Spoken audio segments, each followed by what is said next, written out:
Assalamualaikum dan salam sejahtera kepada doktor dan rakan-rakan sekalian. Okey, saya akan bentangkan tajuk yang dipilih oleh kami, kumpulan kami, iaitu tajuk Sistem Kawalan Pengurusan dan Komitmen Organisasi Pekerja dalam Sektor Awam. Sebelum saya meneruskan saya punya pembentangan, saya perkenalkan dulu ahli kumpulan saya. Saya sendiri Muhammad Raimi Swadi bin Rosli, nombor metrik 266632. Muhammad Saiful Nizam bin Syafi'i, nombor metrik 265991. Anan Tirawid, anak lelaki perawat, nombor metrik 266520. Dan Muhammad Adif bin Haji Abdullah Daud, nombor metrik 266642.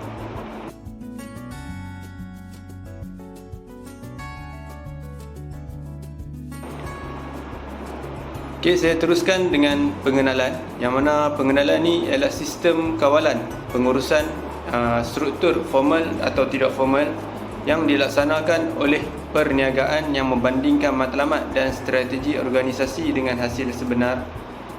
Ia mengukur sejauh mana fungsi perniagaan secara keseluruhan, sama ada ia dilaksana dan memenuhi objektif. Dan yang ketiga ialah perbandingan, kemudiannya disemak perbandingan, dan kemudiannya hasil daripada objektif yang tercapai itu dia disemak, sama ada ia digunakan untuk memacu keputusan pengurusan. Okey, dari segi latar belakang masalah pula, kita dapat tengok apa masalah dia. Yang pertama ialah kajian yang lepas-lepas ni kita telah menentukan bahawa komitmen organisasi pekerja ni adalah sangat penting kepada organisasi, kerana keupayaan sesuatu organisasi itu hasil puncanya daripada pekerja, dan ia untuk tingkatkan prestasi kerja kaki tangan. Dan yang kedua adalah perlu untuk melaksanakan sistem kawalan pengurusan untuk meningkatkan komitmen organisasi pekerja. Okey, dari segi kaedah diagnosis, yang pertama ialah kajian ini adalah tertumpu kepada penyelidikan teori, memfokuskan kepada meluaskan pengetahuan dan pemahaman.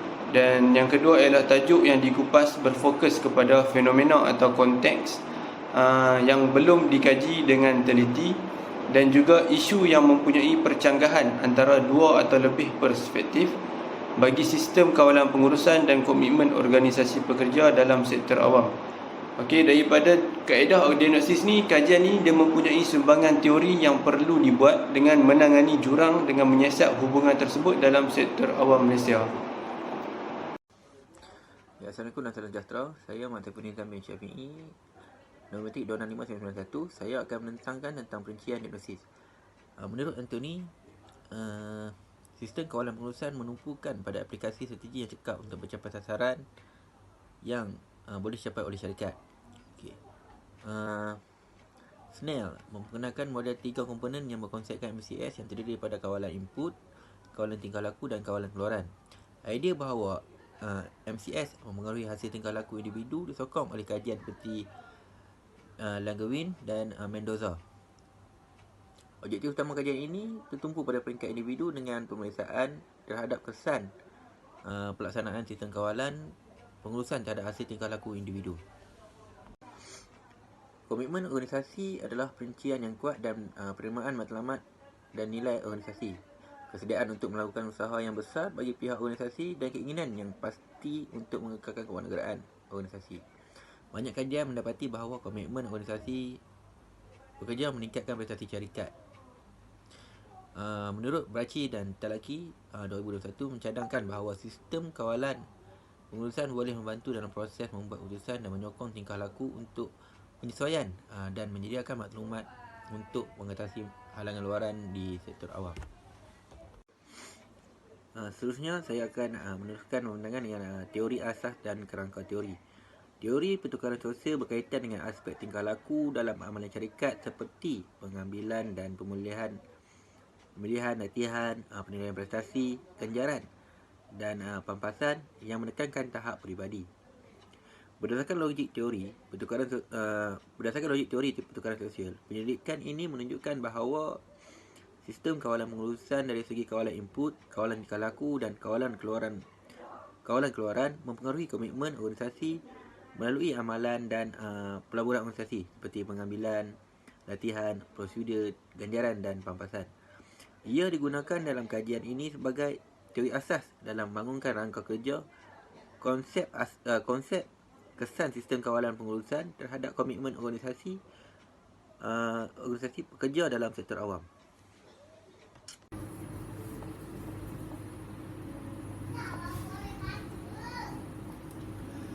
Apabila menyebut mengenai kerangka teori, ianya berpusat kepada komitmen organisasi pekerja dalam sektor awam dan terbahagi kepada 3 faktor utama, iaitu kawalan input, kawalan tingkah laku dan kawalan output yang ketiga.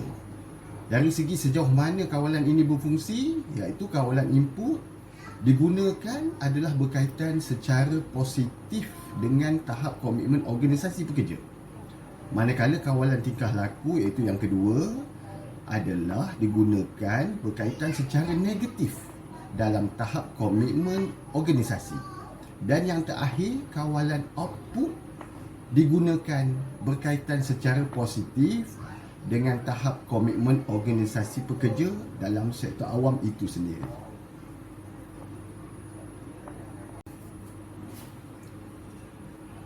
Pelaksanaan intervensi pula, kajian ini menyiasat hubungan antara melaksanakan 3 jenis kawalan pengurusan, iaitu kawalan input, kawalan tingkah laku dan kawalan output, dan tahap komitmen organisasi pekerja dalam sektor awam Malaysia itu sendiri.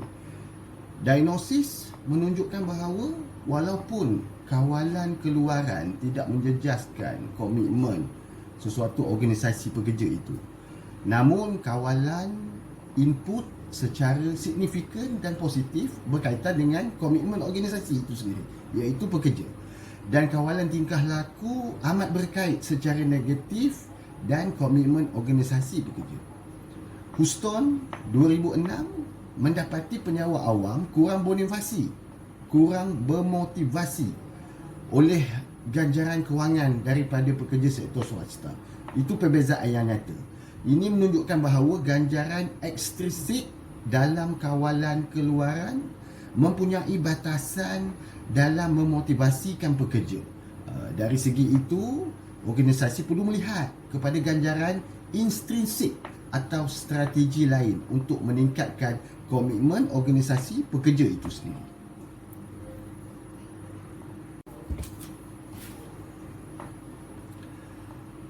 Cadangan, intervensi dan pelaksanaan, latihan dan aktiviti pembangunan kemahiran khususnya kepada pekerja menjangkakan akan diberikan peluang untuk menyertai program latihan dan pembangunan. Ahmad dan Bakar 2003 telah mencadangkan pekerja yang mengiktiraf faedah latihan lebih cenderung untuk komited terhadap organisasi. Katz dan Van Manen 1977 mengkategorikan ganjaran organisasi kepada 3 jenis yang berbeza, iaitu ganjaran tugas, sosial dan organisasi. Pekerja di hampir setiap peringkat organisasi mengenal pasti kepentingan ini, iaitu perkembangan berterusan, kebolehan pengetahuan mereka dan berkenaan dengan akses untuk latihan sebagai elemen utama dalam pakej ganjaran.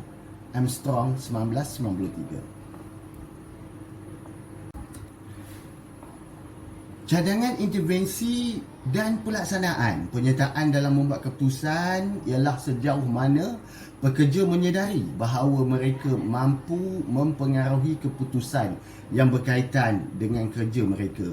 Maltora LR 2007 TIS 1983. Walaupun penyelidikan empirikal berhubung dengan model 3 komponen adalah terhad, penyertaan dianggap sebagai cara tidak langsung untuk menyampaikan jangkaan terhadap tingkah laku kerja pengurusan yang telah didedahkan sebagai mempunyai kesan positif terhadap komitmen organisasi pekerja.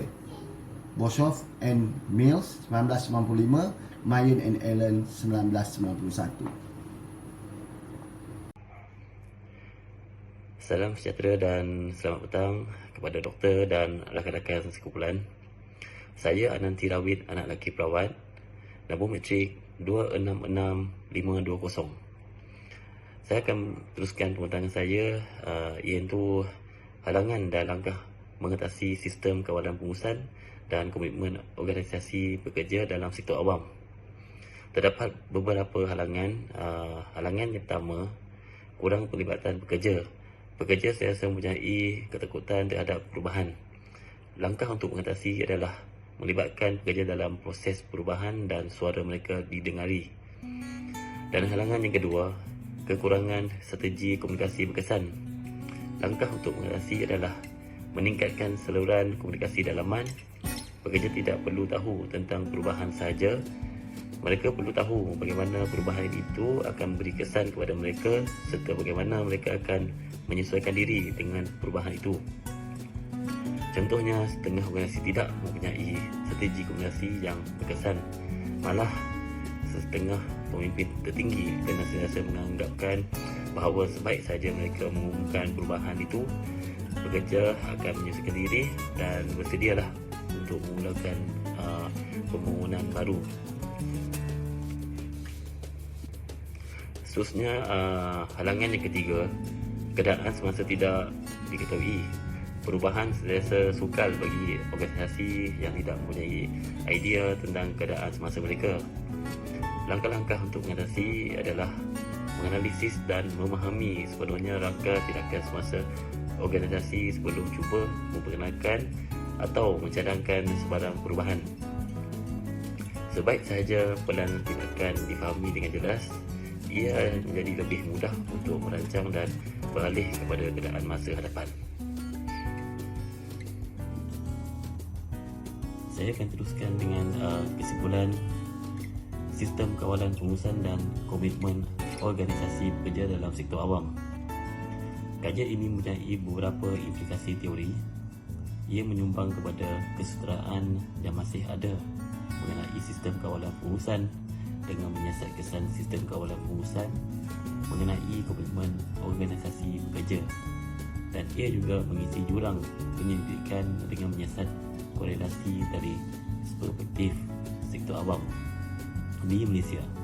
Kajian ini juga menambah literatur sedia ada tentang menggunakan model Snell untuk mengkonseptualisasi sistem kawalan pengurusan sebagai boleh ubah bebas, dan dengan mengkaji hubungan antara tiga kawalan berdasarkan teori pertukaran sosial. Hasilnya juga mempunyai implikasi kritikal yang penting. Adalah ketua jabatan dalam sektor awam harus dinasihatkan untuk mempertimbangkan semula nilai melaksanakan kawalan input dan kawalan tingkah laku untuk mengalahkan komitmen organisasi pekerja, terutamanya dalam sektor awam.